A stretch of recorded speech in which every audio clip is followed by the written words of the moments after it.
Welcome to The Explainer.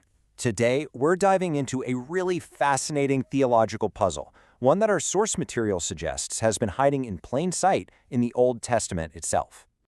So, let's start with the big paradox. Early Christianity grew out of a fiercely monotheistic tradition, Judaism. Worshipping a man as God? That would have been completely unthinkable. And yet, that's exactly what the earliest followers did with Jesus of Nazareth. So, how on earth was that possible? Well, here's the wild part. The source we're digging into argues that the answer wasn't some New Testament invention at all. Instead, it was right there, hidden in the pages of the Old Testament, providing a kind of intellectual framework that made this new belief possible for a first-century Jew. Let's explore the clues. All right, so our first clue, the source calls it the visible word. We find it way back in the stories of the patriarchs, like Abraham, where God's interactions were, well, surprisingly physical. You know, it's a detail that's so easy to just read right past. The source material really hones in on this bit from the book of Acts.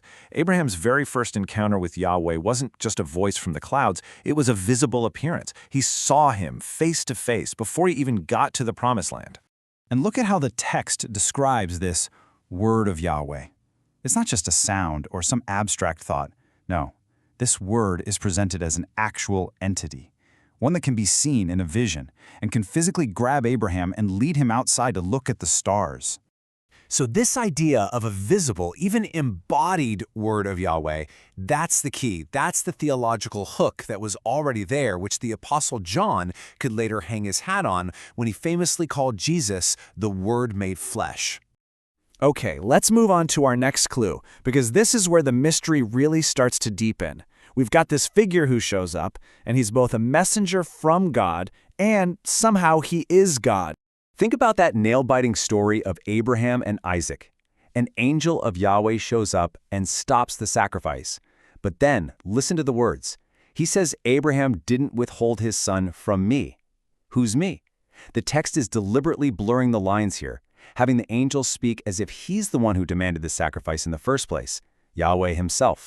And it's not a one-off thing. The source points out this moment with Jacob decades later. And here, it's even more explicit. The angel of God just comes right out and says, I am the God of Bethel, the one Jacob made a vow to. The messenger and the sender are presented as the exact same person. And it all comes together at the end of Jacob's life. He's blessing his grandsons, right? And he mentions two figures, the God and the angel. But here's the kicker. The original Hebrew uses a singular verb, may he bless. The grammar itself is telling you these two are one and the same being. Okay, so let's recap. We've got a visible word. We've got an angel, who is somehow also Yahweh. What in the world is going on here? What's the concept that ties all this together? Well, the source argues that these clues all point to a known concept in ancient Judaism called the two powers in heaven. And this is a huge deal. It was a way of thinking about God, Yahweh, that actually allowed for a second visible figure who could show up on earth, all without breaking that core rule of monotheism. So, you see how these different threads we've been following, the visible word, the divine angel, they all start to weave together. They paint this really complex picture of two Yahweh figures, one totally invisible up in the heavens, and another one who is visible and active right here on earth. Okay, so now that we have this two powers framework in our back pocket, let's see how it actually plays out in one of the biggest, most foundational stories in the entire Old Testament, the Exodus.